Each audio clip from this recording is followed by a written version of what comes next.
There are places on this earth where the map says land, but your instincts say void.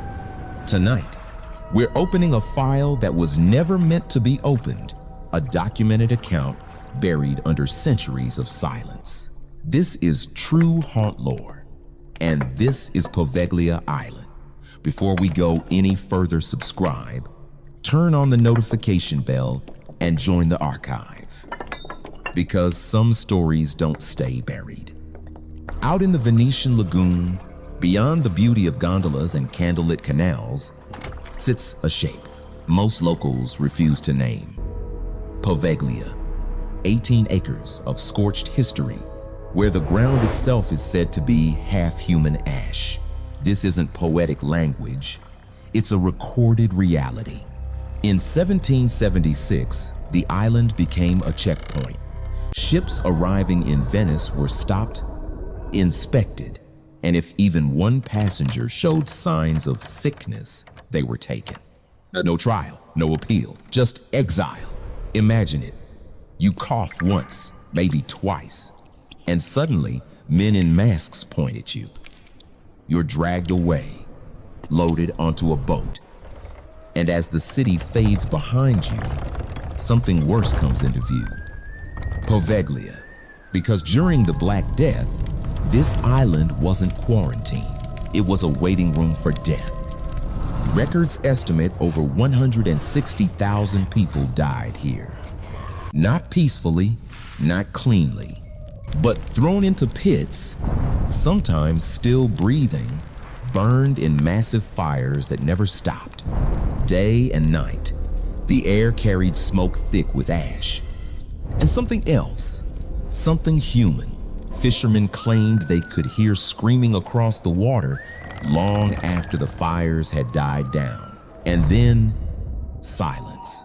For years, the island sat abandoned, avoided. Locals refused to fish nearby. They said the wind felt wrong, cold, even in summer.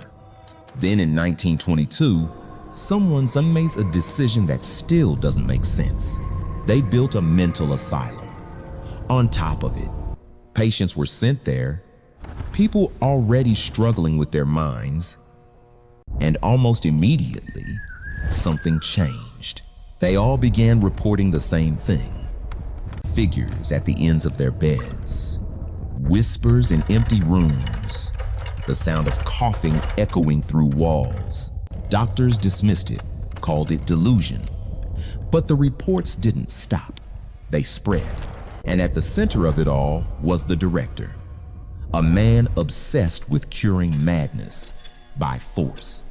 He performed crude brain procedures, using drills, chisels, no anesthesia. Patients were taken to the bell tower, where their screams carried across the island. But then, something shifted. The director started hearing them too. Voices, judgment, something watching him. One night, he climbed the tower. What happened next depends on who you ask. Some say he jumped, others say he was pushed. But one account from a nurse stands out. She said he didn't die from the fall. He lay there, broken, gasping, until a strange fog rose from the ground, wrapped around him, and finished the job. The asylum closed in 1968. No explanation that satisfies, but the buildings are still there, rotting, watching. And here's where it gets worse.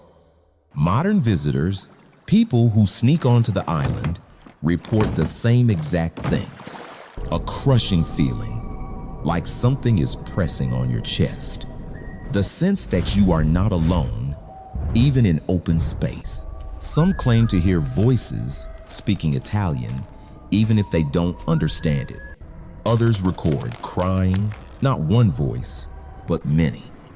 There's even a documented case of a family attempting to buy the island. They left within hours. Their daughter, injured by something no one could see. 14 stitches. Construction workers once tried restoring the buildings. They abandoned everything, tools, equipment, saying the walls were whispering and objects moved on their own. Skeptics offer explanations: gas, sound waves, psychological suggestion. But those don't explain why people see the same things or hear the same words. There's a theory that intense human suffering leaves an imprint, like a recording stored in the environment. If that's true, Poveglia isn't haunted. It's playing something back, over and over and over again. Even today, the island remains off limits. Attempts to develop it always fail. Plans collapse.